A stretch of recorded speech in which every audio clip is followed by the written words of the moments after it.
About the age of 8, me and my brother was woken up one night by our mother screaming, and we went in there, and she was really being jumped on by my father. To see my father doing that, who's supposed to be our protection, was my real first taste of violence.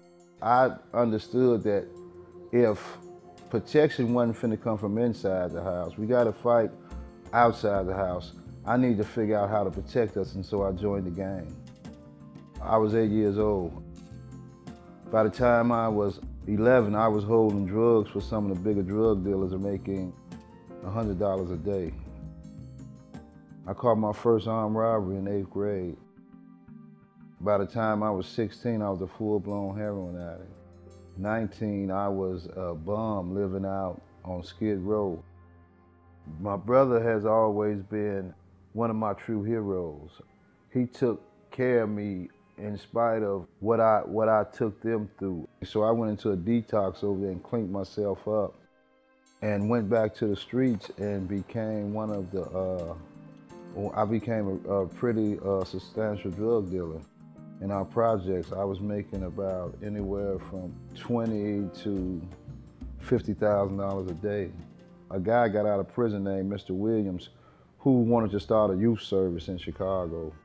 And so because he knew our connections and the influence we had on gang members in a particular area of our city, he always asked us to come to his youth service. And in this process, we began to, I remember speaking at a school, Doolittle, and one day one of the little kids seen me and came up and thanked me and said, "Hey man, I want to thank you for what you said in the school. I was going to join the gang, but I'm not going to join." And so right then, I think I began to get back in touch with feelings.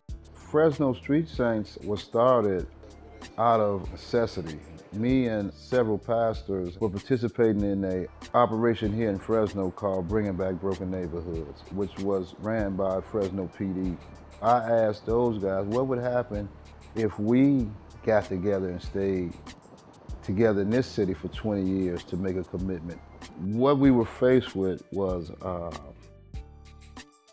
violence all around us. And because of a lack of resources, people began to look at how they can start to develop their own economic base. In these communities, drugs, gangs are the commodities.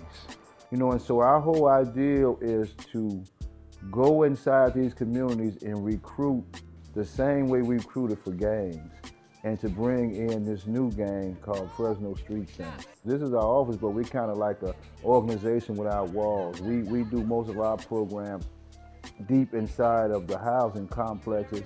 You'll learn conflict resolution. We'll learn about post-traumatic stress syndrome.